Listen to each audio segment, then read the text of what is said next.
territory of the Musqueam Nation. We are settlers on that land, and we acknowledge that no consent was given by the Musqueam ancestors to our appropriating that property. But we also acknowledge the leadership and inspiration of present-day Indigenous peoples who provide all of us in environment and social justice movements a lot of inspiration and leadership. The leaders give legitimacy to rallies, to marches, to legal battles, which we support, and we give thanks for their participation. A little bit of housekeeping, how the evening would unfold. Barry Growe is our speaker, and I'll introduce him in a minute. And he will be in charge of the evening up till approximately 8 o'clock. And then you'll have a chance to either leave the meeting or continue for an extra half hour. And the extra half hour will be dedicated to a lot more question and answer and discussion.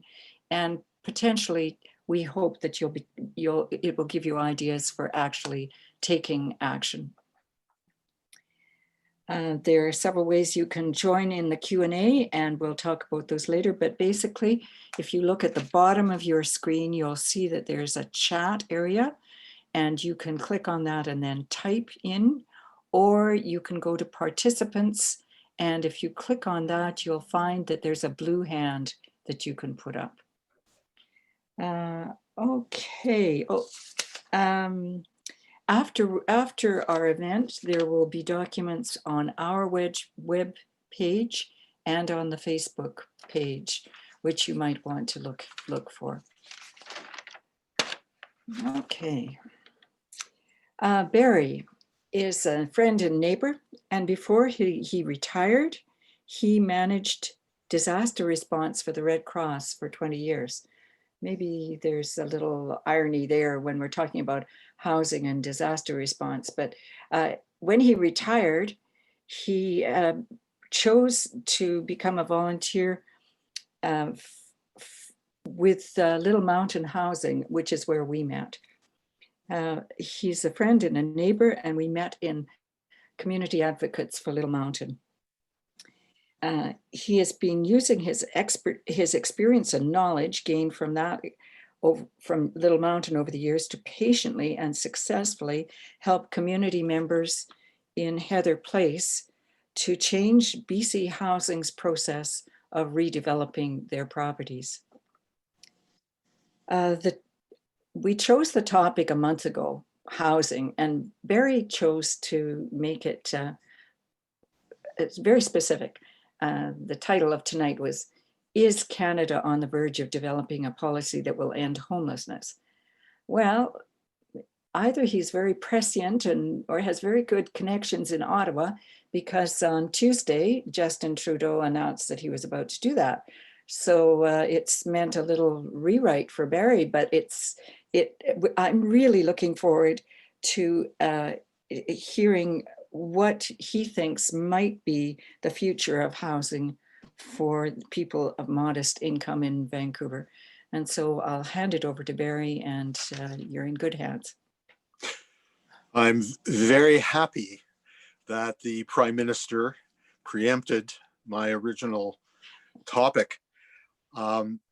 It's been 27 years since the federal government, provincial government in BC, and municipalities were all working together financially, fiscally, on the issue of social housing and finding places for everyone. That was in 1993. The government in Ottawa at that time decided that they didn't want to do social housing any longer. And it's incredibly difficult for one or two levels of government to do this by themselves. Now we have 3 levels of government. And we know that some very good commitments have been made so far. The feds were not exactly sure what they're committing to British Columbia. Their announcement was a bit vague. We'll find out more. We know Toronto is going to get a lot of the $1 billion, but we expect that Montreal and Vancouver will get significant amounts, and that some of the smaller communities will also be able to apply for an additional 500 million. We do know that the province of British Columbia has a breathtakingly ambitious plan, including a 3-year, what they call rapid response plan to house, to provide housing for people who most immediately need it. And then a 10-year plan. The commitment is $291 million in the first 3 years, and a total of $1.9 billion over 10 years. So the feds coming in with the province is terrific. And we're certainly seeing a lot of activity, and have been well before COVID started, from the city of Vancouver. The city of Burnaby changed mayors, and the previous mayor, his view was that homelessness was the responsibility of the provincial government. The new mayor has mayor and council have hired a housing coordinator. They've been meeting with some of my colleagues, and it appears that they want very much to address the issues of poor housing, underhousing, and homelessness. So this is all incredibly good news. A little too early for the champagne, but hopefully it'll come at some point. I just want to spend a couple of minutes to tell you what my perception of why I think all of a sudden we're getting all this commitment from governments. I did a web search because a question arose in my mind. So the province and the cities hereabouts, once COVID started leasing hotel rooms, buying up hotels, figuring out where to put people who were living on the streets. And I thought, what are they going to do when COVID ends? Are they going to send those people back onto the street? Gee, that might be a little awkward. And I sure hope that that's not the plan. So I did a web search. And what I found was that from Yellowknife up north to Auckland, New Zealand, way down south, and lots of points in between, governments are already addressing, or at the very least worrying about, that issue. The morality of housing people and then pushing them back on the streets is, I think, untenable for a lot of people. So that's good. That's good that they're thinking about that. The other thing is, I think that government believes that they may have the support of the public to spend all this money that they have not been willing to spend in the past. And I think it's because of COVID. I think it's because maybe now that the general population, including middle-class people like me, are experiencing COVID and are concerned about whether or not they are going to be okay. And they have we have perfectly stable housing, those of us in the bourgeoisie. What must it be like for people who don't have stable housing or are living in overcrowded housing to deal with this? And after all, how they deal with it is going to affect how we deal with it, because it's a contagious disease and can be passed around the population. So governments may have concluded that spending billions of dollars on building new social housing, which has not been going on very much at all in the last 27 years, will be supported by voters. I hope so. I hope they're right. I think they're right. Hard to know how long that support will last, but The sense right now is that they're diving in and they want to get it done. And it's a bit remarkable considering how much money they've spent so far on COVID response in other ways. So this is running up a lot of national debt and provincial as well. Very important, though, that they're seeing this as a real possibility. So it's great. I remember once, this was a long time ago, I got a phone call from a nurse who was working in a Kootenai community, and she had come down for a health conference, provincial health conference. And she wanted a little support from me because I was involved with housing down here. What she wanted to do, she said to me, I'm going to stand up in the middle of the premier's speech to the conference, and I'm going to denounce him because he's making an announcement about additional funding for AIDS. And she said, it's stupid. He's going to give that funding to people who don't even have a place to live. The housing has to come first. Nobody can take care of themselves, their health, their families, if they don't have stable, healthy housing. And so, and she did it. It was quite a little event. But what she said from, a street nurse, someone who knows a lot more about this than I do, really stayed with me about how important that is. And I think that's what we're seeing that knowledge, that attitude is coming into play now, and recognizing that we are not going to be able to deal with future health problems, COVID problems, or other kinds if we don't give people stable housing. So this is an exciting time. It's terrific. Billions of dollars. And so now the question for tonight, the new question for you, for us to discuss is, with all this money committed, what could possibly go wrong? As we all know, sometimes money, although it's absolutely necessary, is not enough. So I'd like to throw this open to you as a question. Let's assume that, let's not assume. We know that there are all these commitments, billions of dollars in commitments to build housing for homeless people and underhoused people. Not shelters, incidentally. They're not talking about shelters. They're talking about permanent housing.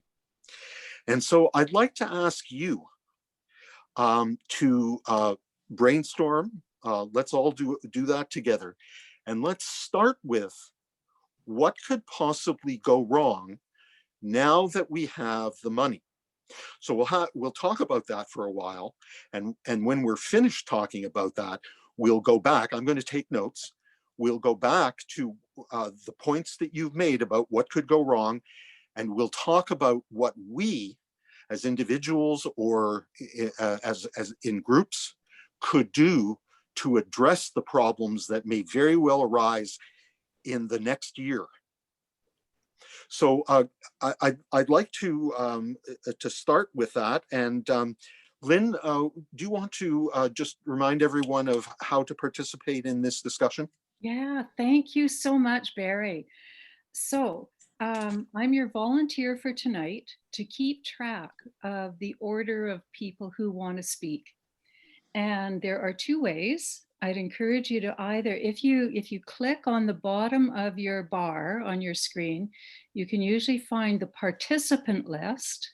And as long as you have participants, you can see below that there's a way to raise a blue hand, which Cindy has already done, which is fantastic because then we can see it. Or in the chat, there's a bar at the bottom. If you open chat, you can type in a message with your name. I'm going to do an example here right now. Example Lynn. And you can see that my name pops up in the chat.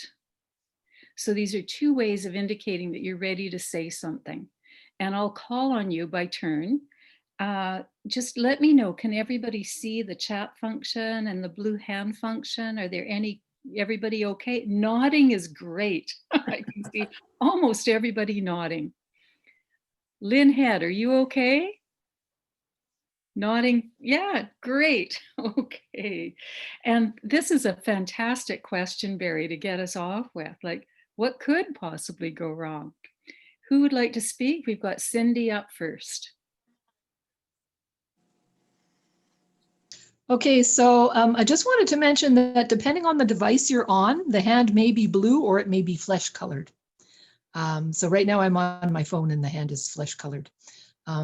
So my thing that comes to my unfortunately somewhat cynical mind is that this is just a promise for the election coming up and that it won't be followed through on. So that's my big concern with this sudden promise coming out, is that it's just to get votes, and will it actually be followed through on? Mm-hmm. Thanks, Cindy. How about John? John Boyle has a comment. The process gets hijacked, hey, John? Yeah, there's lots of money sloshing around. Somehow the rich developers find a way to get a good piece of it for themselves. So it should be, should really be the nonprofit sector that delivers this housing. Catherine, would you like to speak to your comment? Yeah, so often when we're looking at the bottom of the housing ladder, the money gets to the landlords who then put up the way it gets to the landlords is that they put up the rent. So putting up the rent is pretty standard. Marie, you've got some comments. Yeah, a couple of things come to mind. The first is my experience at UBC, where you've got this influx of cash flow. Again, that sort of ties in with John's comment about development, but you've got students who are paying in, and you've got like a rather sizable cash flow. And then you see money trickle through to administration costs and logistics and planning, and that takes up such a substantial amount of budget that all of a sudden there's no TAs and things that actually facilitate education. And I see that in systems all across. Just it's something that happens in systems quite frequently.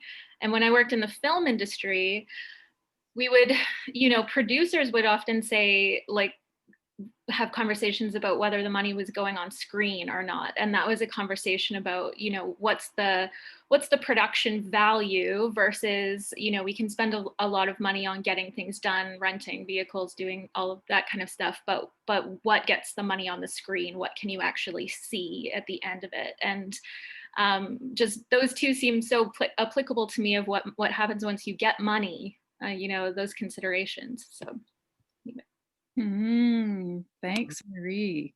Elizabeth, you've got some comments to make there.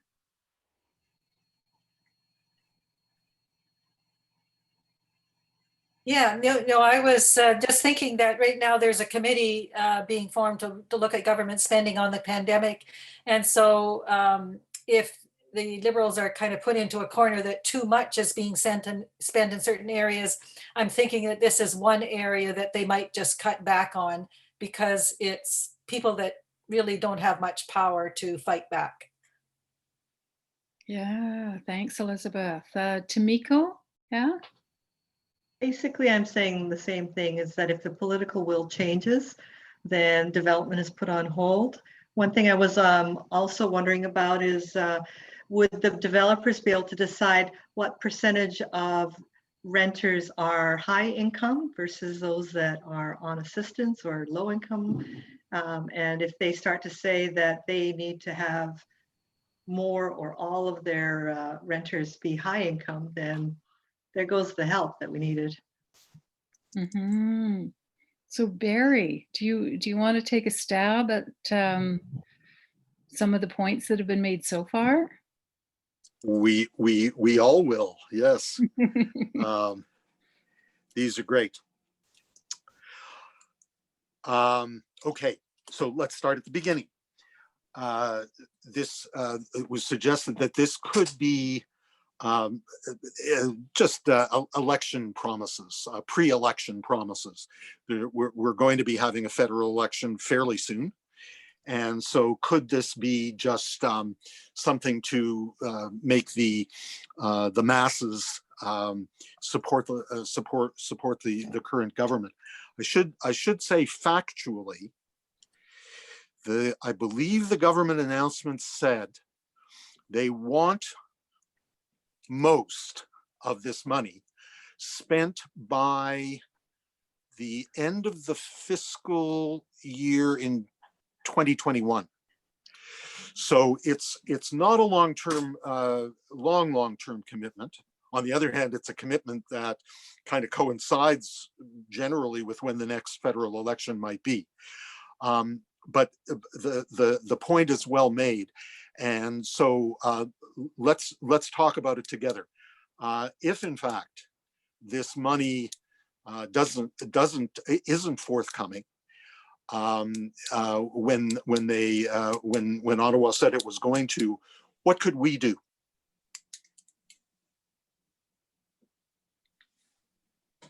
So you're looking for comments here. You're looking Yes, for I am. From the group right here. Yes, I am. Who would like to say something about that? We've got Catherine.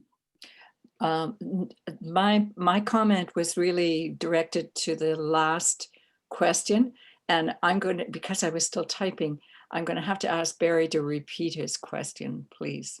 Well, I'm starting from the first comment that was made, which is that this may be the Liberal government making, trying to get drum up support from the population because there's going to be a federal election in the next year or so, and in fact the money may not come through or entirely come through. So what I'm asking all of you is, how would we as individuals or as a group, if we saw, first of all, how would we know that that was happening? And secondly, what would we do about it?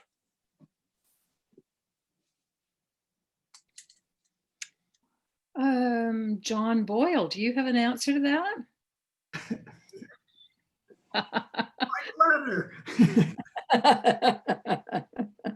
Write letters, yes. Well, what can we do besides write letters, Barry? Like, we write a lot of letters. We really, really do, to all levels of government. And sometimes we wonder, like, is that actually helpful, or I don't know. I often wonder that too, but then I think, well, the letter that makes no difference at all is the one that's not written. So who knows what happens, but certainly nothing will happen if we don't. I guess if by the time the federal election rolls around, and this we'll see where this initiative stands, it's a question for candidates.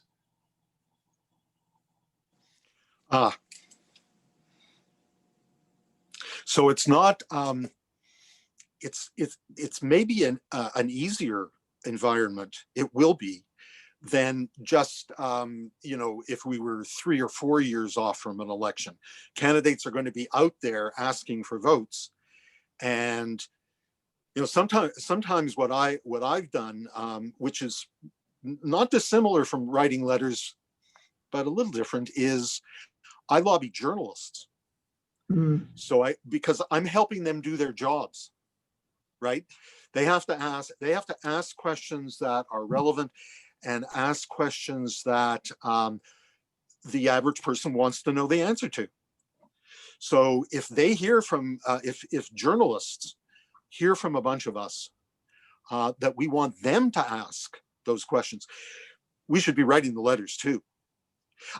Has your group found anything in particular? I know that sending letters out into the void is a difficult thing to sort of gauge its gauge the success.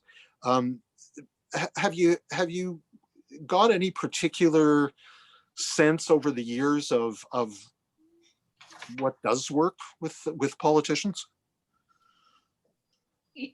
So I'm going to flag that question, Barry, because it's a really, really good question. And we've got two people waiting to give some comments on the kind of flow of things right now. But let's all hold that question and think about it. Elizabeth, you've got your blue hand up, hey?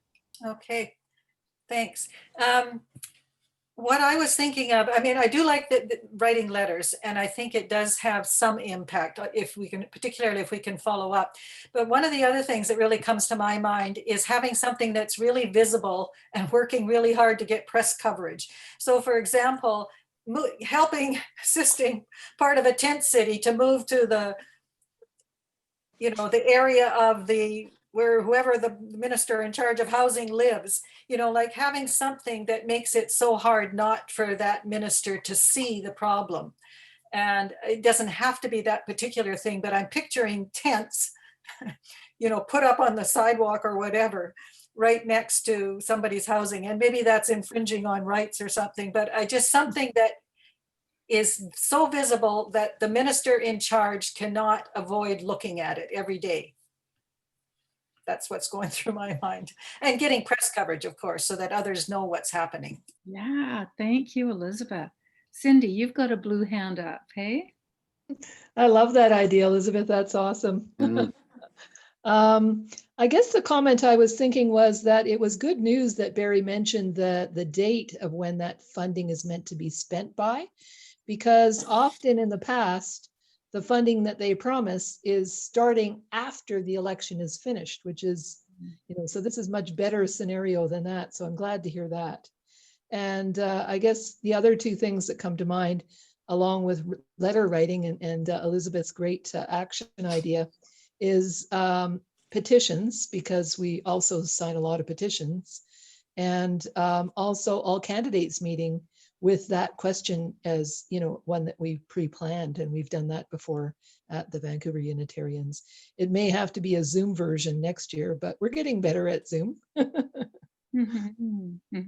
Yeah, thanks, Cindy. Yeah, we've done lots of all candidates meetings, and it's a great place to put people on the spot. We've got Lynn Reed, hand up, yeah, and a comment. Are you unmuted? No, you need to unmute yourself first. You need to unmute so that we can hear you. I'm lip syncing here, sorry. I was over in Victoria the first week of September, and I'm at home isolating a lot. I haven't been out socializing. I even know what's going on out there. And in that few days that I was over in Victoria, we went to Beacon Park and took a little walkabout around there, and I was shocked as to how many tents were up there. And it flabbergasted me.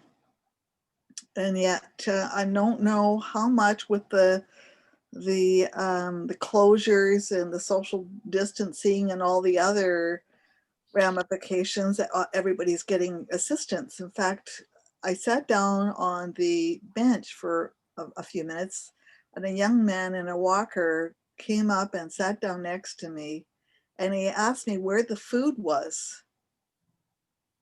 And he said, "Aren't you from Salvation Army?" I said, no, I'm not from Salvation Army. And apparently Salvation Army stopped going to those tents to provide food, most likely due to the COVID-19 thing. So, we have I have a whole lot of concerns about that. And of course, I felt helpless and I wanted to cry in that spot when I heard that young man. And he's on a walker. There's no way he would be able to go to these food lineups, because that's all basically what they have to do a lot of times. And so there's a whole lot of stuff happening there where they're not getting their needs met, not just housing, but food, right, as well. And my husband was at the grocery store and was telling me that how high the food prices are. So I have a lot of concerns about homelessness, and and it's increasing. There's more of them. So even if they give us a substantial amount of money, will everybody's needs be met? I have more concerns about those kind of things, and real genuine concerns. I live in the city of Surrey, and so I know they have done their best here, but with the COVID-19 thing, it's surging. And the more and more people are more vulnerable, and they been laid off their jobs. That is more my concern than anything.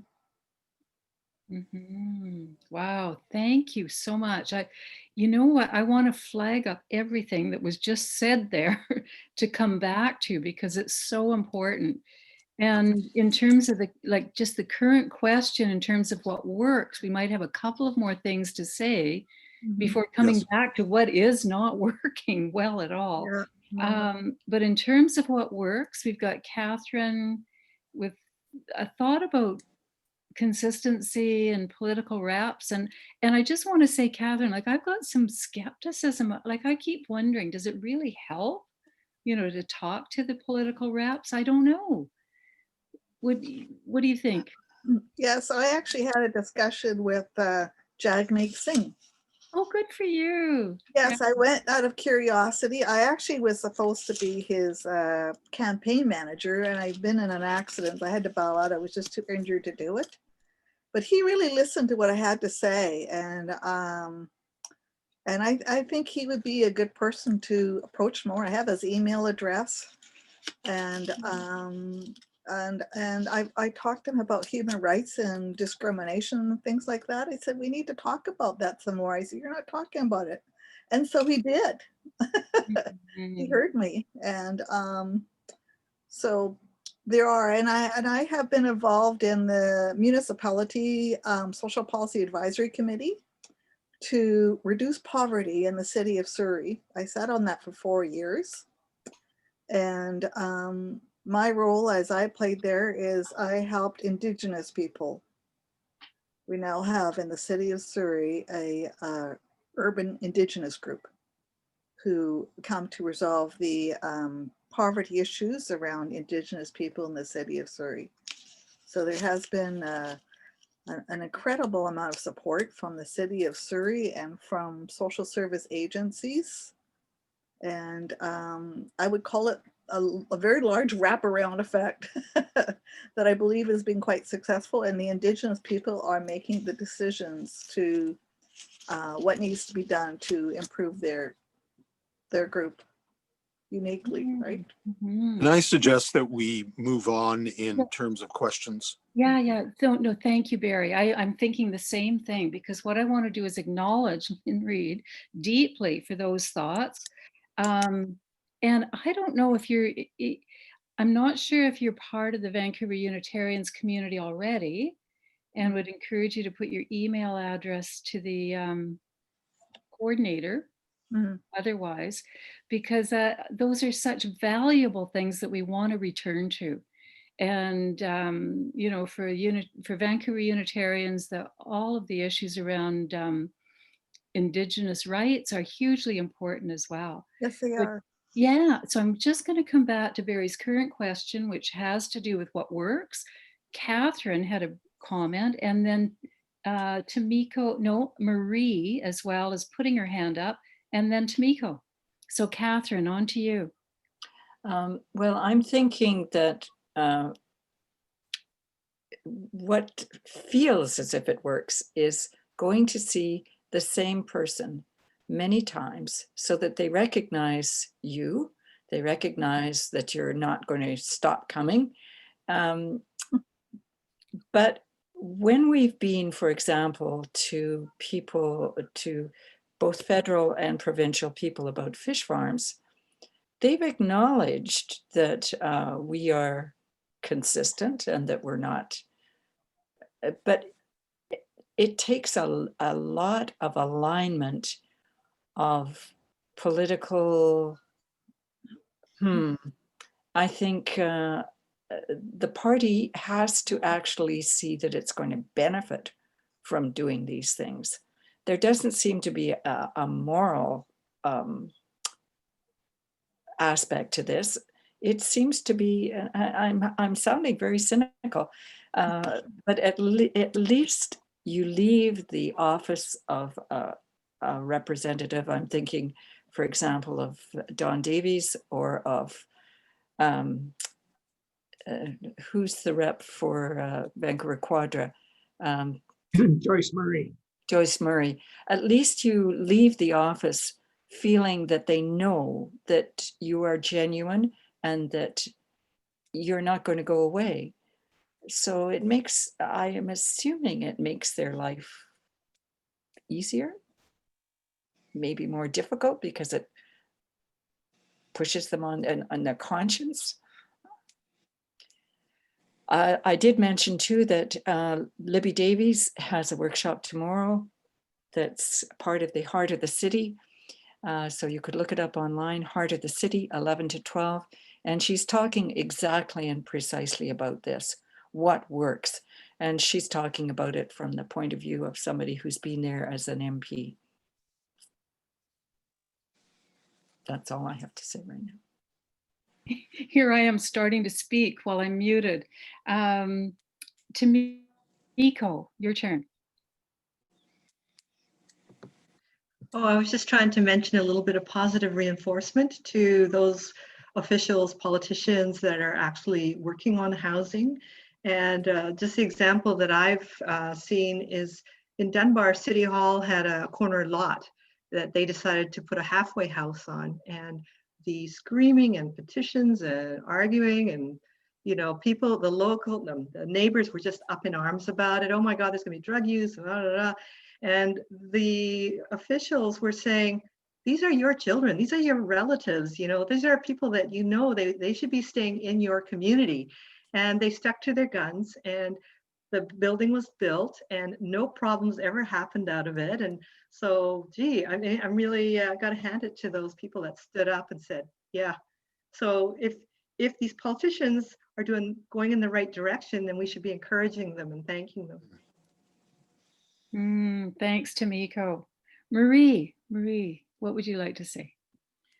Yeah, just a couple of thoughts on the way, I think that I agree a little bit with some of the sort of cynical, I don't know, the ideas of approaching politicians. Like, there are people that are obviously doing some good work and are engaged, and it's, you know, focusing and uplifting voices of people that are in politics that have ideas. I feel like focusing on that can really persuade other people, but I think there's sort of a component of how we talk about this issue as well, in terms of, you know, it's like there's homeless people and there's people who are experiencing homelessness. And I think there's those two classic ways of talking about housing, and anyone can be experiencing homelessness. And I think we're seeing that more and more now with COVID, that this isn't, you know, there's all this stigma and there's all of this sort of perception of class.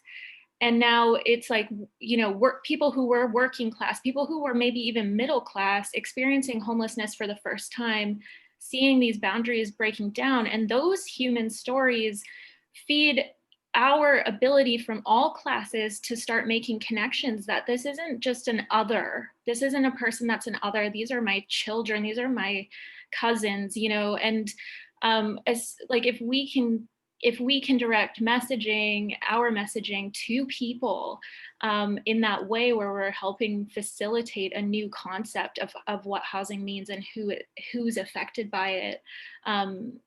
And yeah, and I'm hoping that my comments aren't minimizing people who are experiencing homelessness in the most vulnerable way, to prioritize people who are just coming into an experience of homelessness at this point. I'm just highlighting that this has always been a human problem, and this has always been transcendent of class barriers. And I'd really appreciate being able to help spread a message that is more about recognizing this can happen in any way, and especially when infrastructure breaks down like it is in COVID. So yeah, just I guess around how to direct messaging. Thanks for that, Marie. I'd like to make a quick comment before passing it back to Barry. And in terms of what works, a couple of years ago, there was a huge proposed development of social housing near Churchill School in our catchment area, very near the Unitarian Center. And a group of students, got together and actually promoted it. There were a whole bunch of people nearby. The NIMBY people were opposed. And the students at that school got together and said, no, like, why should we be NIMBY people? Like, this is okay. And we had a couple of them come. They gave a forum a year or two ago at Hewitt Center that was fantastic. Like, it was really inspiring. What they did, they went ahead, the development happened. All the predictions about needles on the street were unfounded. The students at the school actually organized outreach to this new community of social housing in their area. And it was a very inspiring success story as far as I could tell. And yeah, so Barry, where are we? Well, we started this discussion with the question of whether or not the politicians will stick to their financial commitments, and we've heard some very good ideas about what can get under their skin, what can influence them. We've now moved away from the financial issue to NIMBYism. And it's an incredibly important point. And in my view, the only thing that helps politicians need a lot of help on this issue. And so now we've heard some examples, and I would just say in general, we don't have a lot of time left. So I just say in general, we should work together to figure out how we can support politicians who want to show that kind of backbone that was just described. It's so important in what's going to happen in the next year, because it's going to happen. It's already happening in Toronto in terms of these new financial commitments. There are people already saying, we don't want that. It's going to ruin our neighborhood, et cetera, et cetera. So I think it's a whole topic unto itself, with some great examples of how people have succeeded in the past. What I'd like to suggest is, because we had several different suggestions about what could go wrong, I want to turn to the issue that was raised a couple of times in different ways about commercial exploitation of this money. So that's different, but from whether the money's going to come. It's once the money is flowing, are developers going to be charging too much? Are the folks who are administering these new buildings where people are going to be living, are they making a big profit? Are they non-profit? What's going to be happening there? I don't think we need to worry as much about rent, because the main thrust of what the these three levels of government are focusing on is building buildings that would be administered, I think, inevitably by nonprofits, not by for-profit landlords. There are quite a few nonprofits who do building administration, although I guess in a good way, we might worry about, are there enough of them if there's going to be a lot of building, a lot of new places for people to live. But let me, so I want to turn the question back to all of you. How do we try to influence I guess it really is the politicians, we're not about NIMBYism, not about spending the money, but about commercial exploitation of this money through developers, builders, even through landlords that government might hire. Okay, thank you, Barry. So I just want to say, I noticed, Sandy, you had your hand up for a little while before. Do you want to make anything, do you want to make a quick comment before we go on, or you would need to unmute if you did?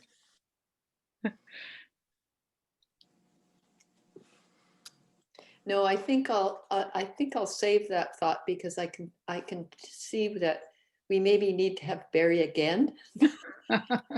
Yeah, there's a lot going on here. I think my question might take, Okay. a Okay. long time to answer. Thanks, and thanks, Sandy. Elizabeth, you have your hand up. Oh, and Marie next. Marie next. Okay. I just wanted a clarification, like up until 1993, I think, and I might be wrong on this, the majority of the housing, social housing that was built was done by nonprofits rather than private for commercial developers. And so, and it worked, I think, quite well doing it that way. So is there a way to bring that information out into the forefront to say that this is a proven record, or this was shown as a way to develop housing that actually ended up housing people that needed the housing rather than profit for developers? Mm-hmm. Thanks, Elizabeth. And Marie?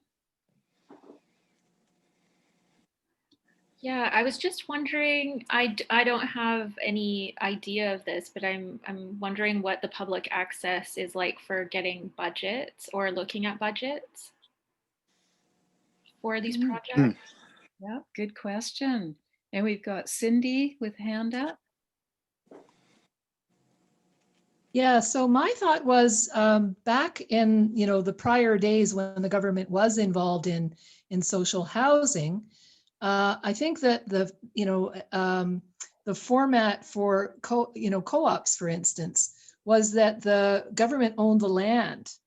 And now co-ops have changed in that that's not the case. So it's really not that different in co-ops now from the other kind of nonprofit housing.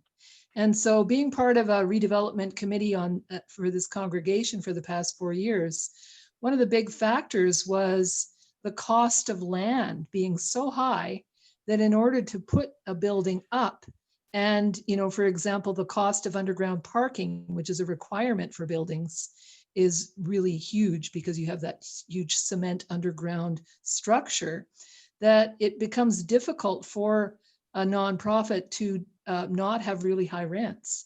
And what the city of Vancouver considers livable rents are livable for people that have two incomes that are quite high already. So I'm wondering if the government could use Crown land or spend a large portion of that money on the land piece. And then the other factor that the virus has brought in is that there's a lot of people that have lost their jobs, and those jobs are not coming back for a good long time. So the government would look good if they're creating jobs. So, that's the other piece is creating jobs that people need, but you don't have that huge cost factor if the government owns the land in order to make it viable. Thanks, Cindy. Thank you. Catherine, did you want to say something about your couple of recent comments? Well, my most recent comment would be talking about co-ops. I was part of a co-op that was a grassroots co-op that we put together in 1993. And it was approximately, well, it was under a piece of legislation called C51. So when co-ops really were shut down in 1997, that legislation has gone by the board. But our co-op, and I think most of the co-ops built up to 1997, were built on, for example, ours was built on land that was belonged to the District of North Vancouver, and we had a 99-year lease on it. And all the co-ops built in North Van were built on land that was leased for 99 years. I think there was one that had a 30-year lease or something, because it was a very old co-op. It was one of the pioneering co-ops. But that then allows the land to be recycled, as it were. And that's one of the tragedies of Little Mountain, is that the land went to a private developer, and who has done nothing with it, aside from the one place where the developer's arm was bent up to his ear behind his back to get him to house the seniors on disability who had been pushed out of Little Mountain. So it's very hard to get a private developer to do anything on their own land. And I think it's a mistake to try to buy the land unless you can somehow keep it in some kind of a land trust or a land pool. I don't know where to go with this, but the co-op, there was a vibrant co-op sector. There were at least 3 organizations that would coordinate the building of co-ops once the money came from CMHC and the land came from one of the governments. They would coordinate the building of it, and then they would move in tenants. They were members of the co-op. That function will need to be revived if co-ops are going to go ahead. And I think that the land bank idea needs to be revived to make sure that the land which is currently available gets used to its best advantage. Okay, I thank you, Catherine. I'm going to give Lynn Reed one more short comment. You've got your hand up, and then I'll pass it back to Barry, because what we'll be doing is soon winding up the first hour, and we'll still have the option of moving into another breakout room to continue the discussion for those who want to. So Lynn Reed, do you want to weigh in here? You need to unmute first.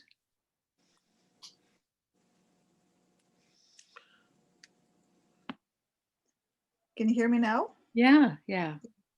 I was just thinking BC Housing is the place that usually sort of regulates a lot of this nonprofit type of housing. They would be the first stop I would be going to for any kind of nonprofit housing for either seniors or for homeless or whatever. They're the ones who have announced this very, very big 10-year plan. Okay, So back to Barry. Here we go. It's your turn, Barry. You're back. Okay, so we've just got about 5 minutes, and there's so much here. One thing I want to say is you've raised a number of incredibly important issues, and also some that I don't know enough about, and that I'd like all of us to have more information about. So I will do some research, and then I'm going to take responsibility for writing up the notes on our discussion tonight to the best of my ability, and it'll be explained where that's going to be posted. I was going to show a video. We don't have time, but what I will do is just tell you that creativity really can come into play in this sort of thing. You know, I mean, who would have predicted that students from a high school would take action against NIMBYism? I mean, what a great idea that somebody came up with. In Britain and on the continent, there's this concept of meanwhile spaces, which the government, the feds have already identified. They've said some of this money should be spent on buildings that already exist, rather than building absolutely new ones, because it's so much cheaper if you can do a good job on housing in buildings that already exist. And one aspect of that is buildings that are going to be torn down. So sometimes a developer has a building, He's not going to develop it for 6 or 7 years. That happens in Vancouver all the bloody time. It's unbelievable, but it does. And in the meantime, an arrangement can be made with the developer. You don't have to provide any security for the building, because we're going to put people in it. If you will give us the property to renovate with modest amounts of money, and then put people in. And this video shows a meanwhile space in Paris that was a hospital, just like, you know, St. Paul's is about to be moved out of. And what they did was they didn't just make it housing. There's lots of housing there for newly arrived refugees, which is what the area I'm working on now, but also for homeless people in Paris. It was a huge hospital like they had in Paris, like St. Paul's. But they also made it into a sort of a Granville Island. So it's a destination, which really made the neighbors happy, right? Because it became like a hip place for people to go. It's called Les Grands Voisins, the good neighbors. And it's a fabulous place, and everybody loves it. And it was done at relatively low cost. We want all these billions of dollars that government is committing to be stretched as far as possible. That's why you've been talking about, well, what are the developers going to get? Are the overhead costs going to be too high? How are we going to, you know, to ride government about how that's done? And those are very, very important ideas. So I just wanted to leave on that. I think a lot of us we haven't had all of our best ideas yet, and we should keep thinking about how we can help government do this right. Thank you, Barry, so much. And I think I was thinking along the same lines as Marie. She's already posted a note that we can show the video in the chat room where we Great. go for people who want to follow up on this conversation. And I'll be there, and I'll turn it over to Catherine for a kind of an official winding up of this initial hour. Thanks. Okay, thanks, Lynn. I just wanted to say we do continue after, but if you've had enough of housing, you just need to leave by the little leave room, and we will carry on in until probably 8:30. And I really appreciate how many people came. And I think this process of brainstorming and asking questions is a really valuable one. I thank you so much for bringing it to us, Barry. We've not actually been as active as this before in our sessions, and it's a breath of fresh air. Thank you. Yeah, and I'll just add that when you leave, you need to click leave room at the bottom of your screen, the blue button, and then you'll have a choice about whether to leave the whole meeting, the whole thing, or to go to another breakout room for the follow-up discussion, right? And you're all welcome to choose leave room and then your other option.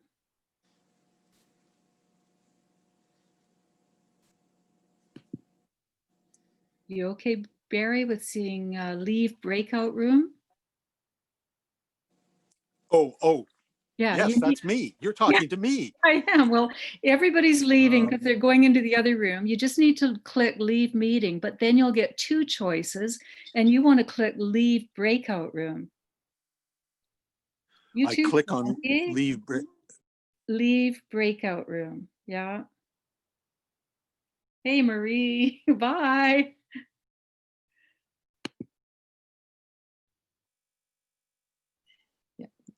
We are recording the question part tonight too. We don't usually do that, but we are tonight. I think that Tamiko, you had a question left over in the chat section, and I don't think our chat section travels with us. Do you want to pose that? You need to put on your unmute yourself. Sorry. Yeah, I don't know if this is actually under this topic, Barry, but I just would like to know what's happened, like what went wrong with the Little Mountain development that it's just stayed empty for so long. And I don't know if this is what the topic you weren't going to talk about it It's a perfect example of what can go wrong. In this particular case, and I'll keep this very short, it's more complicated than this. The government, the provincial government owned the land, and the provincial government, in its wisdom, they really wanted the money because they promised that they were going to build some housing, mostly in the downtown east side. A lot of it's supportive housing, which is incredibly expensive. So they needed a big cash influx. And what they did was they negotiated with Holborn developers, the people who own the famous Trump Tower here in Vancouver. And they agreed that Holborn, even though Holborn was responsible for building the social housing part of the new Little Mountain, as well as a whole bunch of high-end condos, they agreed that the Holborn could do it whenever they pleased. And it's been 12 years. That's what the contract said, whenever you like. And so that's what's happened, because who wouldn't just hang on to land in Vancouver and see the value go up and up and up and up and up? And that's what they've done. You know, they're businessmen. I've had that said to me sometimes, you know, when I'm dealing with somebody who's just really screwed me over. Well, he's a businessman, Barry. Well, the implication of some of our conversation tonight was, we need to say to government, we need to support government in saying, this is not a business deal. These billions of dollars have to be stretched, they have to be spent responsibly, and it can't be a business deal. So that's the story of Little Mountain. Is it going to be developed? I mean, I'd encourage, who knows? Oh, there was incredibly exciting news a couple of days ago. They are going to build a new building. It's the presentation building office for the condos. That's what they're building. That's how they start. That's exactly how they start. Yeah.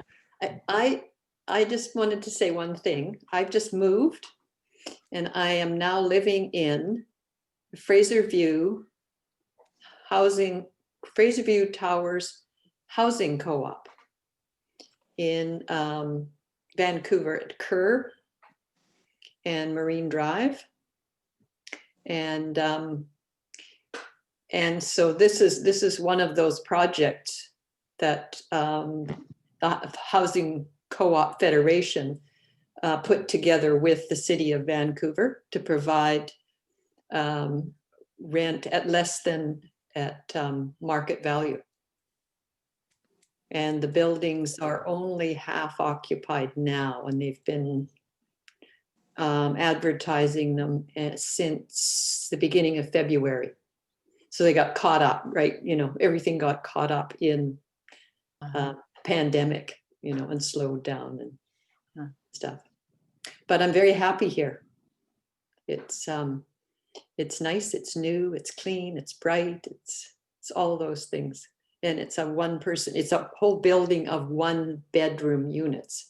And then there's a second building, which is family units. And there's more than one society involved in this. It's not just a community land trust. There is a building in front of us, which is townhouses, and it's TIKVA. Oh. Yeah, and then there's a building up on Kingsway, which is Bryce. It's called Bryce something.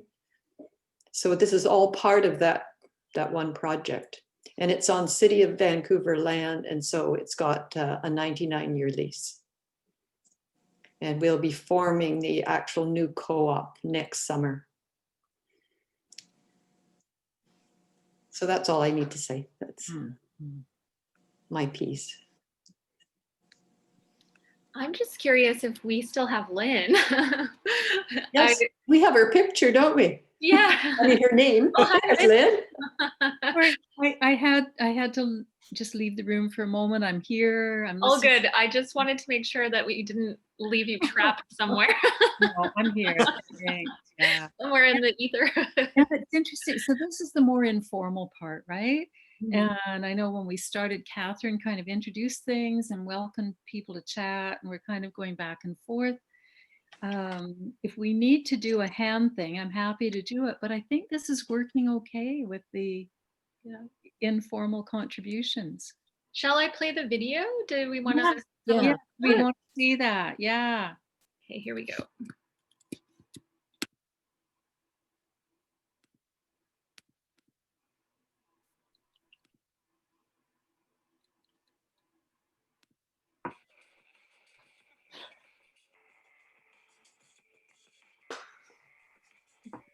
I don't have sound. Hello. Nice to see you. Welcome, les grands voisins. Thank you. This used to be a hospital. 500,000 Eurasians who were born here. Oh, really? Yeah. Like 500,000? Yeah, almost. 500,000. Okay. Absolutely. It was one of the main maternity. And we really are in the middle of Paris. We rode our bikes here, and I mean, and all of a sudden, you turn to the right, and you're in this huge, almost like a park in a way. Wow. So it's so massive. Yeah. For years, this 365,000 square foot space was left for dead, right in the heart of magnificent Paris. And this made no sense to William Dufour. So, with his friends, he took over. He transformed the place into a vibrant community they call Les Grands Voisins, the good neighbors. The project now hosts a shelter for the homeless that accommodates more than 600 people, 30% of which are undocumented refugees, but also a restaurant, a brewery, pop-up markets, artist studios, startups, and even an urban campground. From the hip Parisian to the homeless, people from all walks of life come together here every day. See the chickens? What's the perception of the people living in the neighborhood? Are they like awesome, or are they going, no, why do you have to do it here? Well, it's very mixed. I mean, when we arrived, people didn't know us, and people were very much afraid of us creating a bubble of poverty in the middle of Paris. They were afraid of drug abuse, of people who didn't behave, of the price of their housing going down. So we had to discuss a lot with the neighborhood. Now, today, it's working very well. When we do markets, food market or whatever, a lot of people come from the surrounding. Okay. So over the last year and a half, the general feeling around has improved a lot. What's amazing here is that the project isn't just about sharing space. It's more about creating a deep sense of community. Everyone here, from the undocumented refugee to the struggling artist, has to pitch in their share of volunteer work. The people living here who don't have the money to go and buy food in the restaurant, by working an hour and a half, they can get a meal. We don't want the general public to be able to go and eat in the restaurant, and then for the people which we are housing, for them just to stay in the centers and eat the food which we are providing them. The idea is for them to be able to change, go and eat there, so they can get back in a position as a consumer. For 1 hour, they can get pants, you can get a phone. For 50 minutes, you can get a t-shirt, you can get a bag. In the restaurant, in a lingerie, let's say 1 hour, you can have a cake. Generally, 1 hour is equivalent to 10 euros. Okay, if you look at the European average, that's a totally fair price. Absolutely. You said 5 hours of work for a bag of chips. Is that okay? Yeah. All right.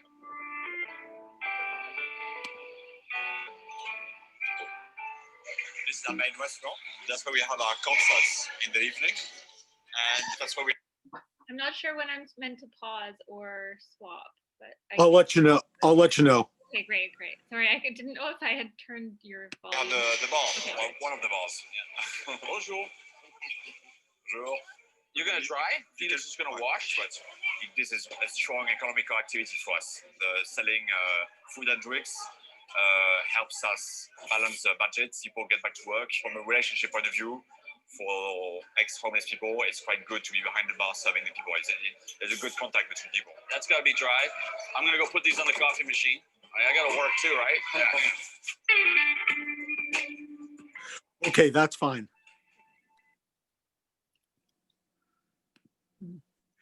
Marxism is what I say. But really, I mean, how imaginative. You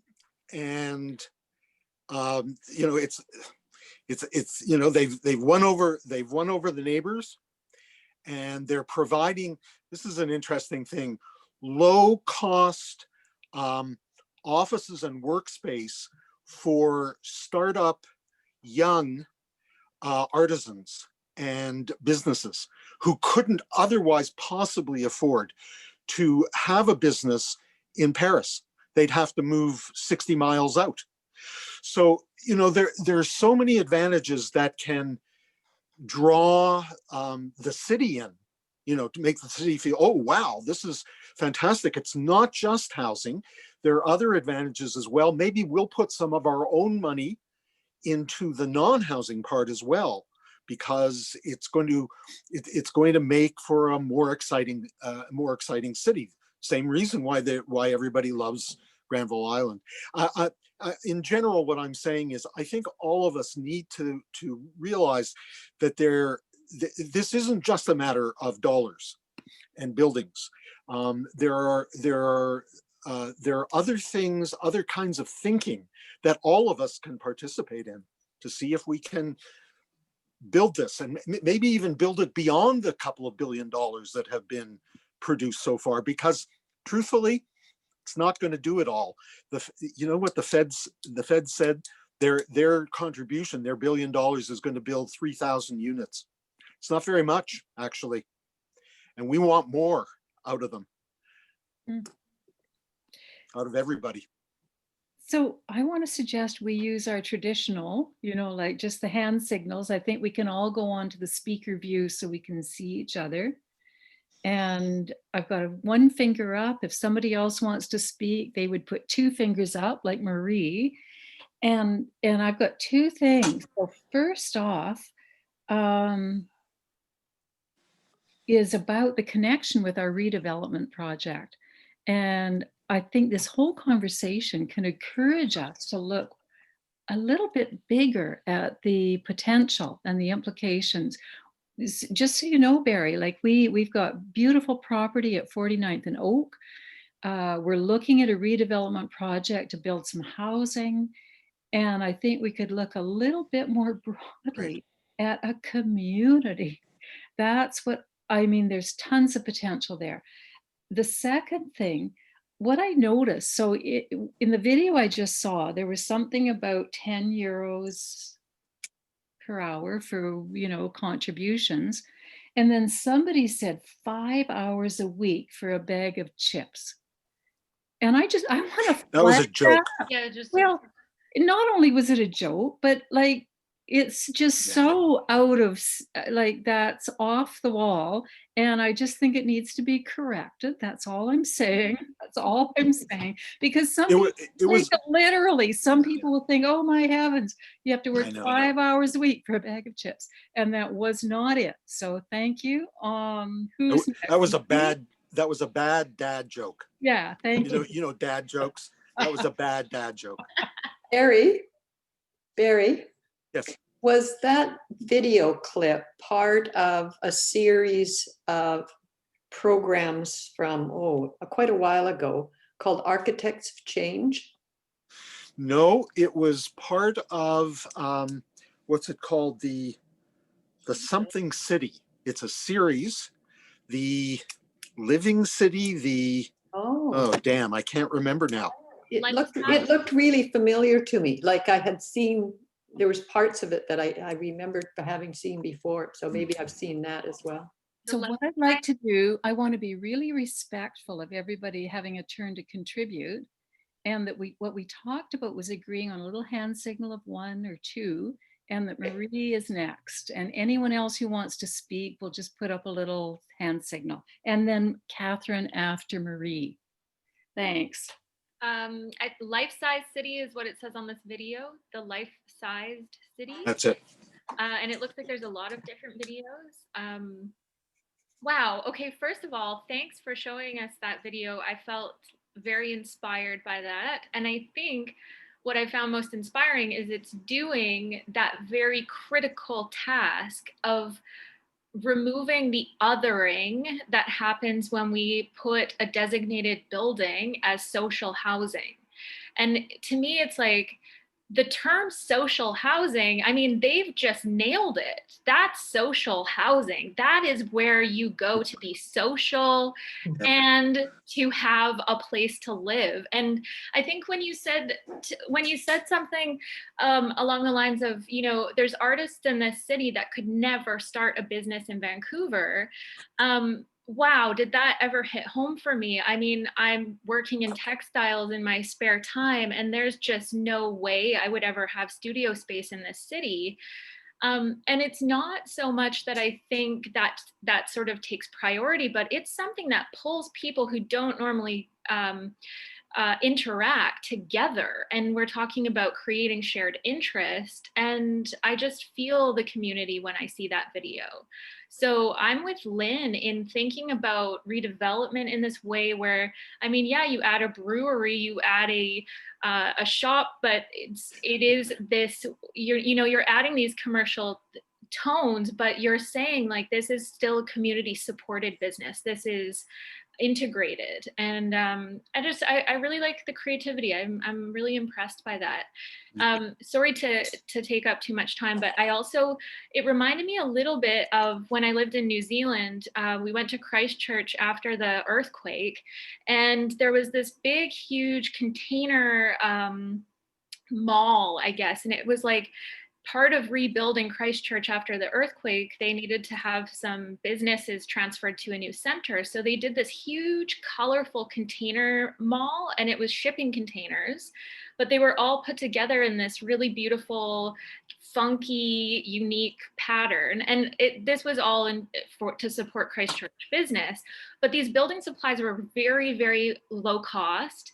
And then it was just hooking up electricity, and it was like this outdoor market, and it pulled in all these artisans, and it became a real hub and a tourist attraction as well. But it reminded me of the creativity of rebuilding and how building supplies don't need to be totally out of reach in order to create these kinds of studios and art and that type of thing. So thought I'd share that as well. Hey, on to Catherine. You have to unmute, Catherine. Sorry, I get excited. I'm seeing an enormous opportunity here to actually run this life-size city as a series and invite some very specific people.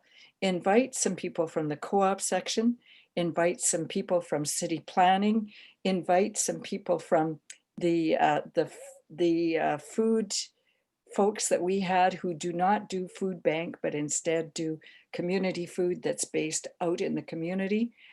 And I'm sure we could think of some other people too, but to invite them, maybe we need to invite some people from the architecture or town city planning faculty from UBC, because they're very open-minded, and maybe they would, and maybe some politicians from the province, but to run it as a 2 or 3 day or night kind of series, so that everybody is there together, all steamed, like steaming them all up together, so that they become less, that they actually talk to each other and get enthusiastic together, not in their little towers, not in their little silos.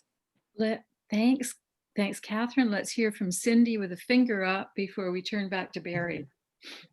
And Tamika. Oh, sorry, I didn't see that.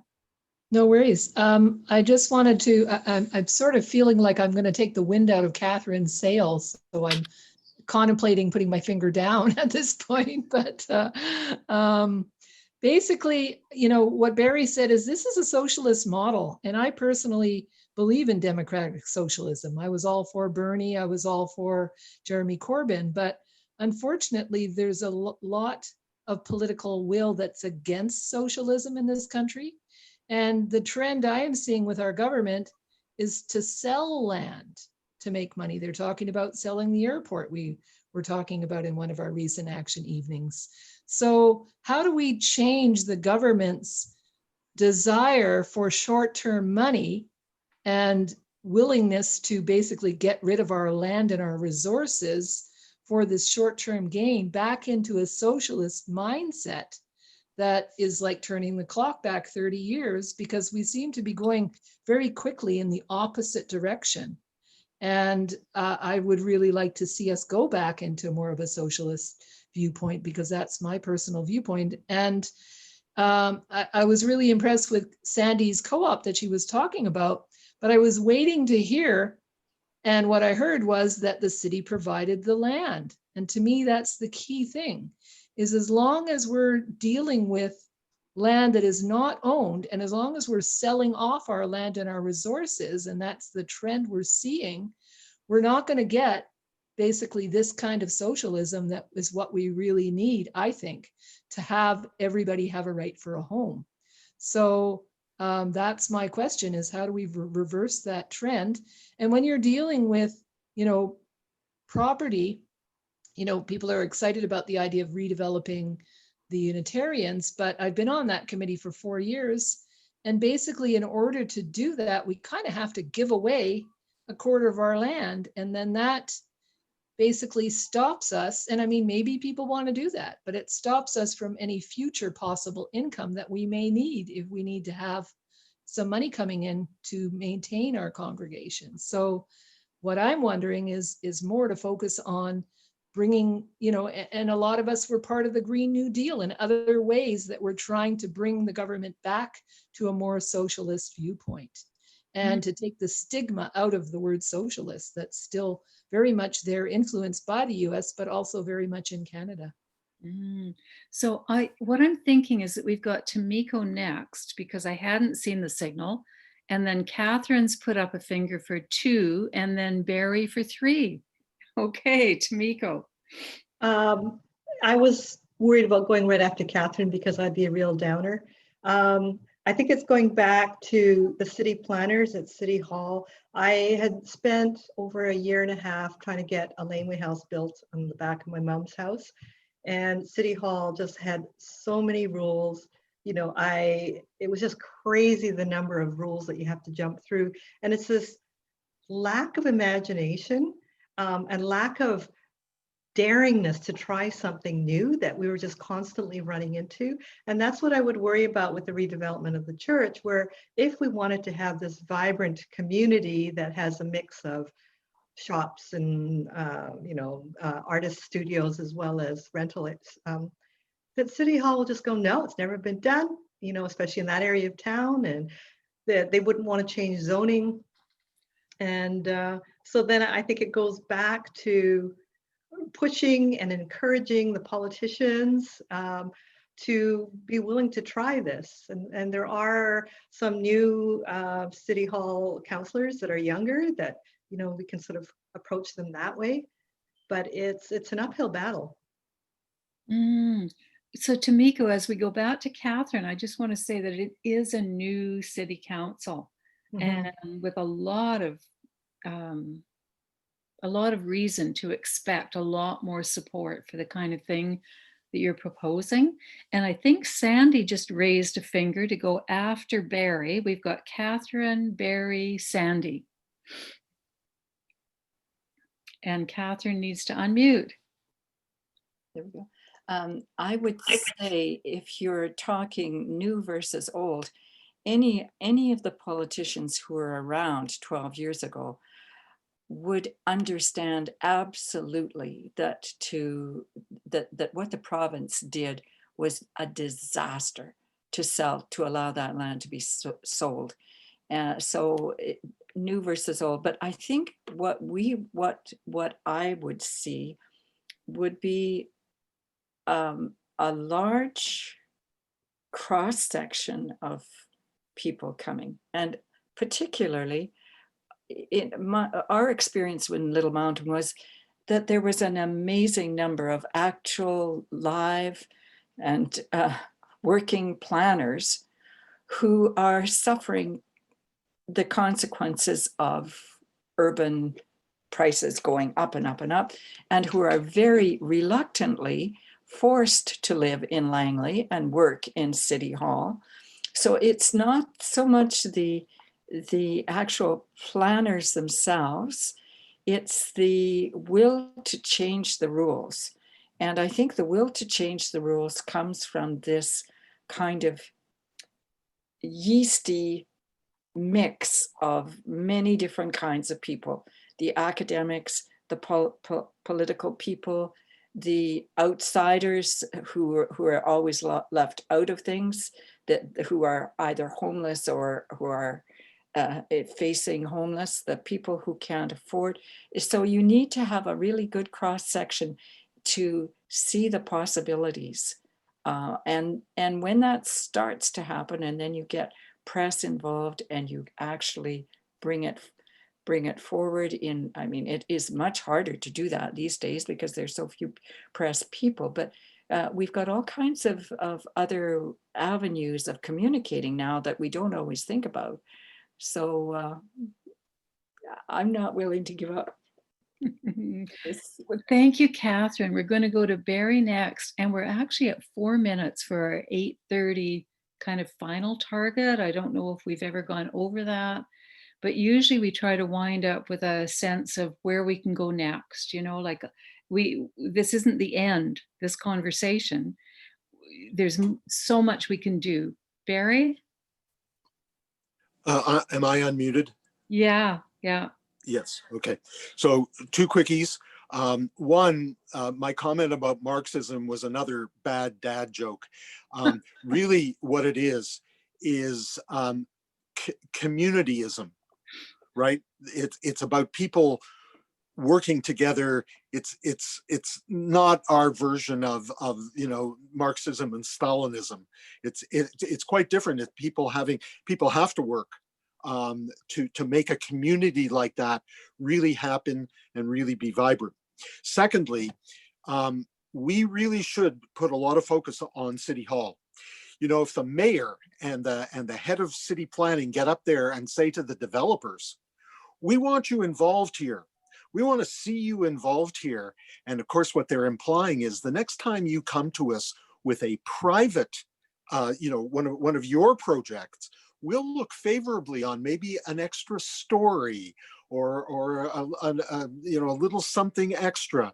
But the developers need to know that the mayor and the council are front and center about this, because it'll help them, and in return, they need to make contributions. Wait, Sandy, did you have your hand up too a moment ago? I think you did. I did, but I'm because the time is short, it's not something that's really relevant to this discussion. Well, we're still at 2 I'll minutes. save it for. We're still at 2 minutes. 2 minutes. Okay. Anyone else? Yeah, Marie. Yeah, I really look forward to this discussion continuing, and inviting even more people from our congregation in to be inspired about thinking about this and the creativity, like creative ways that we can investigate this. I think you've taken us through a path in this discussion where we can look at it and with sort of a different sense of approach, and I really like that. I just feel like there's a lot of ideas bubbling up, and I would love to hear other people in our community share their thoughts about how we can be involved in it. I would really like to see another action evening around this, to be honest. I feel like there's a lot of tangential areas to go into and that type of thing. Yeah, so I guess I am curious about what steps do we take? I mean, I even feel like I want to get my hands on some of these budgets and just start really understanding how to put pressure on government about the spending and spending appropriately. I really think projects can get off the tracks when they have a lot of money, because suddenly somehow you do a project and you do it with a little bit of money, and then you get a lot. You somehow do the same project, exactly the same way. Oh, where did all the extra money go? Like, it didn't seem to make it that big of a difference. So you know, just to be, I want them to put the money on the screen, just like we did in film school. Like, you know, you don't rent that fancy piece of equipment over there if it means that you're going to be shooting into a corner. You know, you take the crappier camera out and you shoot against the mountains. You put the money on the screen. So yeah. Anyway. Thank you, Marie. Fantastic. So I want to volunteer. I want to volunteer to send a message to our redevelopment group, Gordon Graham, saying a little bit about this evening, and even sending him a link when we have it, to say that there's some, like, just some new thoughts, some new ideas for how we might move forward with redevelopment, and that he could, you know, connect with any of us. Yeah, Catherine. But you have to unmute first. Oh, sorry, so sorry. I never seem to learn. I would really like to see something happen within the church, but I really think that the scale of land that is needed to do a project that really it covers the arts and food and housing and participation and community building needs a bigger piece of land. So while we might adapt that for the church, I think we also need to think about how we could use this information to encourage a larger number of people to support it. Are you volunteering to help me with my note? You and I will follow this up. Yeah. Okay, fantastic. Thanks so much, everyone. Thank you so much, Barry. Thank you. Yeah. Do you want to say anything more in wind up, Catherine? I hope we can have you back, Barry, because this is obviously a live issue for not just us, but for so many people in our city.